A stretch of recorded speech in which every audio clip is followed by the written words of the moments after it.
दोस्तों, इस अक्षय तृतीया पर अगर आप धन की देवी माता लक्ष्मी को अपने घर पर सच्चे दिल से बुलाना चाहते हैं तो सच्चे मन से कमेंट में लिखें जय माता लक्ष्मी। मां को लाइक जरूर करें। मां आपकी सभी इच्छाओं को पूरा करेगी। दोस्तों, अक्षय तृतीया है यानी वो अब्बूझ मुहूर्त जिस दिन का इंतजार सभी को रहता है, क्योंकि गर्मियों की धनतेरस या धनतीज आप इसे कह सकते हैं। और इस दिन अपने शुभ कार्य को करने के लिए प्रॉपर मुहूर्त जब लोगों को नहीं मिलता तो ये वो खास दिन होता है। आप अब्बूझ मुहूर्त में यानी बिना पूछे किसी भी पंडित को बिना देखे आप कोई भी शुभ कार्य कर सकते हैं। और जो भी शुभ कार्य करते हैं वो सोने पे सुहागा होता है, क्योंकि उस कार्य का आपको अक्षेप पुण्य प्राप्त होता है। इस दिन किसी भी शुभ कार्य की शुरुआत करने के लिए आपको पंचांग देखने की आवश्यकता नहीं है। और हर साल एक खास स्थिति बैसाख माह के शुक्ल पक्ष की तृतीय तिथि को मनाई जाती है और इसलिए आँखा तीज कहलाती है। अक्षय का अर्थ क्या होता है? जिसका कभी क्षय ना हो, जो सदा शाश्वत हो, फलदायक रहे। तो चलो, अक्षय पुण्य की घड़ी है। आई दान धर्म जप तप की बेला, नया आरंभ नहीं है। उमंगे और गर्मियों के इस धनतेरस पर मां लक्ष्मी को मनाते हैं दोस्तों। अक्षय तृतीय एक ऐसा दिन जिसे आप गर्मियों का धनतेरस कहें तो अतिशयोक्ति नहीं होगी, क्योंकि इस दिन किया गया कोई भी पुण्य कार्य, खरीदारी, धार्मिक कार्य, दान, तपस्या, जप मनुष्य के जीवन में सदा सदा के लिए अक्षय हो जाता है। कई बार हम सुनते हैं कि इस भौतिक संसार की सभी वस्तुएं नश्वर हैं, एक ना एक दिन इनका नाश हो जाता है। लेकिन अक्षय तृतीया के दिन किया गया कोई भी संकल्प, व्रत, अनुष्ठान, तपस्या और दान का फल मनुष्य के साथ अक्षय रूप से जीवन पर्यंत बना रहता है। उसका कभी क्षय यानी नाश नहीं होता। सोना, चांदी, संपत्ति, वाहन, कोई भी नया वस्त्र हो, आभूषण हो, ये खरीदना शुभ माना जाता है। कोई भी नई शुरुआत करना हो तो ये श्रेष्ठ माना गया है। इस दिन से व्यवसाय आरंभ कर सकते, गृह प्रवेश कर सकते हैं, मुहूर्त के बिना ही शादी कर सकते हैं और इस दिन आपको पितृदोष की शांति करवा सकते हैं। इस दिन जल से भरे घड़े यानी कलश, वस्त्र, अन्न, छाता, चप्पल, गाय का दूध, शक्कर, बेलपत्र, शरबत और सत्तू आदि का दान किया जाता है। गौ हो, ब्राह्मण हो, कन्या हो, जरूरतमंद हो, इनकी सेवा विशेष पुण्यदायक होती है। कहते हैं कि इस दिन से ही सतयुग और त्रेता युग का इसको संगम काल माना गया है और त्रेता युग की शुरुआत हुई थी। आज के दिन ही भगवान परशुराम जी को भगवान विष्णु के छठे अवतार हैं, उनका आविर्भाव हुआ था और श्री कृष्ण भगवान ने आज के दिन ही द्रौपदी को अक्षय पात्र दिया था। कहते हैं कि द्रौपदी से श्री कृष्ण भगवान ने भोजन मांगा और पात्र मंगवाया। उसमें भोजन का सिर्फ एक अंश बचा हुआ था। श्री कृष्ण ने वह अंश खा लिया और फिर आशीर्वाद दिया, आज से यह पात्र अक्षय पात्र होगा। जब तक तुम चाहो इसमें भोजन कभी समाप्त नहीं होगा। और अक्षय तृतीय इसी दिन पांडवों को अक्षय पात्र मिला, इसलिए यह दिन अक्षय फल देने वाला माना जाता है।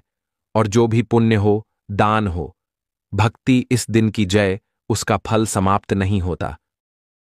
इस दिन माता अन्नपूर्णा का प्राकट्य दिवस भी है और सबसे अद्भुत श्री कृष्ण को सुदामा द्वारा भेंट किए गए चावल भी इसी दिन अर्पित हुए थे, जिसके माध्यम से श्री कृष्ण ने सुदामा को अपार वैभव प्रदान किया था।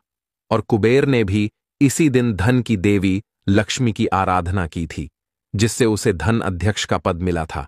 इसलिए कहा गया कि अगर इस अक्षय तृतीया के दिन आप एकमात्र एक तुलसी पत्र या फिर जल से भी भगवान को प्रसन्न कर देते हैं तो उसका फल अनंत गुणा हो जाता है। आइए जानते हैं कि इस बार 2025 में अक्षय तृतीया कब है और पूजा और खरीदारी का शुभ मुहूर्त क्या है। इस दिन आप कौन सी चीजें खरीद सकते हैं और क्या विशेष कार्य आपको करना चाहिए। तो इस बार अक्षय तृतीया 30 अप्रैल को मनाई जाएगी। बुधवार का दिन है। 29 अप्रैल को शाम को 5:30 से 30 अप्रैल को दोपहर को 2:12 तक अक्षय तृतीया की तिथि रहने वाली है। ये 30 अप्रैल को अक्षय तृतीया मनाया जा रहा है। पूजा का शुभ मुहूर्त वैसे 5:30 से सुबह दोपहर से लेकर के दोपहर को 12:20 तक है। सोना चांदी जो लोग खरीदना चाहते हैं वो दोनों दिन खरीद सकते हैं। 29 अप्रैल को भी खरीद सकते हैं, 30 अप्रैल को भी खरीद सकते हैं। 29 अप्रैल को आपको शाम को 5:30 से लेकर के उसके बाद आप कभी भी खरीदिए। अगले दिन सुबह 5:30 तक का समय अच्छा है, और अगर बात करें शाम के समय तो 8:20 से रात को 9:54 तक लाभ से युक्त मुहूर्त है, और रात को 11 से लेकर अगले दिन सुबह 3 बजे तक अमृत और चर का अच्छा मुहूर्त प्राप्त हो रहा है। आप इस समय खरीदारी करें। 30 अप्रैल को सोना चांदी खरीदने के लिए सुबह सुबह का मुहूर्त है। 5:40 से लेकर दोपहर को 2:12 तक आप खरीद सकते हैं। 8 घंटे 8.5 घंटे का मुहूर्त है, और इस दिन शुभ मुहूर्त सुबह 10:39 से लेकर दोपहर को 12:20 तक लाभ, और अमृत मुहूर्त सुबह 5:40 1 से लेकर के 9 बजे तक, और सूर्योदय इस दिन सुबह 5:40 पर हो रहा है। बहुत ही सुंदर योग भी है। इस दिन पवित्र रोहिणी नक्षत्र है। शाम को 4:20 तक साथ ही शोभन योग है। दोपहर को 12 बजे तक 12:02 तक रहने वाला है।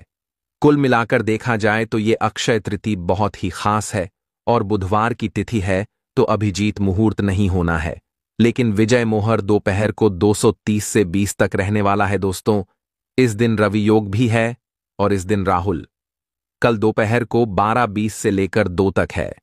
तो इस दौरान आप कोई भी शुभ कार्य ना करें, और जल्दी उठ करके सुबह सुबह गंगा जल या शुद्ध जल से स्नान करें। पीले या सफेद वस्त्र धारण करें। घर के मंदिर या पूजा स्थल को साफ कर लीजिए। गंगा जल हो, गौमूत्र हो, इससे शुभ करना चाहिए। फिर घी का दीपक जलाइए, और इस दिन भगवान विष्णु और लक्ष्मी माता का संयुक्त पूजन कीजिए। हो सके तो मूर्ति आदि है तो पंचामृत से स्नान कराइए, और नहीं तो ऐसे ही जल छांट करके आपको चंदन, कुमकुम, हल्दी या क्षतादि अर्पित करना चाहिए। पीले पोष, तुलसी पत्ता, भोग, मिठाई सब चढ़ाइए। इस दिन विशेष रूप से मीठे सत्तू और खीर का भोग लगाया जाता है, वो भी सफेद मिठाई। इस दिन अर्पित करे रसगुल्ला अर्पित कर सकते हैं। फिर वहीं बैठकर ओम लक्ष्मी नारायणमा या फिर ओम श्री मरेम श्री महाविष्णवे नमः, ओम श्री महाविष्णवे नमः, इस मंत्र का कम से कम 11 बार तो करना ही है। नहीं तो 108 बार हो तो उतनी बार जाप करें। कोई भी अभिमंत्रित माला हो, उस फटिक की माला हो, आपके पास चंदन की माला हो, उससे आपको जाप करना चाहिए। इस दिन आप विष्णु सहस्रनामवाशी सूक्त, कनकधारा स्रोत रहे, इनका भी पाठ आपको करना चाहिए। भगवान विष्णु के 108 नाम आप बोलें, और तुलसी के पौधे को इस दिन जल अवश्य सींचना चाहिए, और ओम श्री विद्महे तुलसे इस मंत्र का आपको जाप करना चाहिए। भगवान से प्रार्थना करें कि आपके कर्म, घर, स्वास्थ्य और परिवार में अक्षय ऊर्जा बनी रहे। दोस्तों, इस दिन आप अगर धन प्राप्ति का चाहते हैं तो मौका जाने मत दीजिए। जिस दिन लक्ष्मी माता और विष्णु भगवान का पूजन करने के बाद कुछ न कुछ खरीदारी आपको अवश्य करनी चाहिए। और अगर आपके पास 1,25,000 जब से अभिमंत्रित पीली लक्ष्मी कौड़ियां हैं तो इस दिन उपाय जरूर करना है। 11 पीली लक्ष्मी कौड़ियां अभिमंत्रित होनी चाहिए। ऐसे ही कहीं से भी उठा करके आपको नहीं ले लेनी है, वो पूर्ण फल नहीं प्राप्त कराते हैं। क्योंकि कुछ लोग कहते हैं स्वयं भू होते हैं, स्वयं सिद्ध होते हैं। ऐसा बिल्कुल नहीं है। हर चीज जो स्वयं भू है, स्वयं सिद्ध है, वो जब 100 लोगों के हाथों से होकर आपके पास आती है तो वो एनर्जी दूसरों को लेकर के आती है, और इसी जगह जरूरत होती है उसको सिद्ध करने की, यानी उसकी पुरानी टॉक्सिसिटी को निकाल करके नए ऊर्जा से भरते हैं, ताकि वो जब आपके हाथों में जाए तो शुद्ध अवस्था में जाए। तो 11 ले लीजिए। कोई भी गुलाबी या लाल रंग का रेशमी वस्त्र ले लीजिए, उस पर उसको रख दीजिए। पीला भी ले सकते हैं। कपड़ा रेशमी होना चाहिए, और हल्दी कुमकुम लगाइए उसमें, और फिर थोड़ी सी लौंग इलायची डाल दीजिए। और फिर आप वहीं बैठ करके इस पट्टी की मालाओं, कमल घटे की मालाओं, उससे आप ओम श्री महालक्ष्मी नमः, ओम श्री महालक्ष्मी नमः, ओम श्री महालक्ष्मी नमः, इस मंत्र का आप कम से कम 108 बार जाप करिए। फिर सारे दिन इन पीली लक्ष्मी कौड़ियों को वहीं रहने दीजिए, और फिर अगले दिन सुबह इन कौड़ियों को अपने तिजोरी में, पर्स में पोटली बना करके, पोटली नुमा बना करके, या किसी चांदी की डिब्बे में माता लक्ष्मी के सामने आप रख सकते हैं। 200 अक्षय लक्ष्मी का योग बनता है। ध्यान रहे, सफेद कौड़ियों से या बिना अभिमंत्रित कौड़ियों से किए गए उपाय पूर्ण फल को प्राप्त नहीं कराते।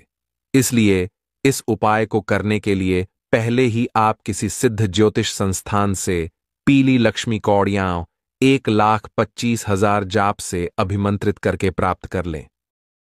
दोस्तों, यदि आपके घर में और भी कोई सिद्ध वस्तु हुए जिससे अभिमंत्रित हत्या जोड़ी हुई सियार सिंह हुई, पीली लक्ष्मी कौड़ियां, गोमती चक्र हुए, आपके पास दक्षिणावर्ती शंख हुआ, मृग कस्तूरबा, तो इनको भी आज के दिन घर में स्थापित करके, या सोने या चांदी की कोई नई चीज आपने खरीदी है तो उसे लक्ष्मी माता के चरणों में अर्पित करके उस पर एक चुटकी सिंदूर चढ़ाइए, एक जोड़ा लौंग चढ़ाए, एक इलायची चढ़ाइए और एक टिक्की कपूर अर्पित करके 11 बार श्रीम श्रीम श्रीम महालक्ष्म मीनमा, श्रीम श्रीम श्रीम महालक्ष्म मीनमा, श्रीम श्रीम श्रीम महालक्ष्म मीनमा, इस मंत्र का जाप कीजिए और फिर अगले दिन आप इसे तिजोरी में या अपने गल्ले में, दुकान के गल्ले आदि में स्थापित कर सकते हैं।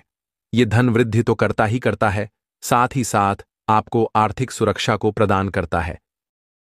दोस्तों, आज के दिन हो सके अक्षय तृतीया पर पीपल के नीचे आपको अवश्य जाना चाहिए। वहां जाकर थोड़ा सा जल अर्पित कीजिए।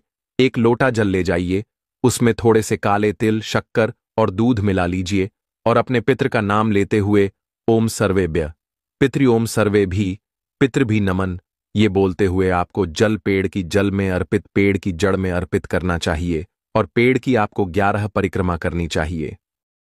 थोड़ा सा मीठा अवश्य लेकर के जाइए और इस प्रकार से कहते पितृदोष भी आपका दूर होता है, पितृदोष शांत होते हैं। और सब करने के बाद इस दिन दान अवश्य करें।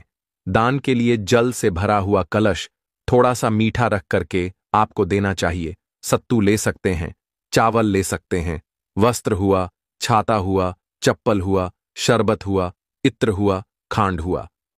इस दिन आपको कुछ ना कुछ दान अवश्य करना चाहिए। दोस्तों, ये दिन गरीबों को भोजन कराने और गौ सेवा के लिए अत्यंत पुण्यदायक होता है, तो इस दिन गऊ छारे का दान भी आपको करना चाहिए।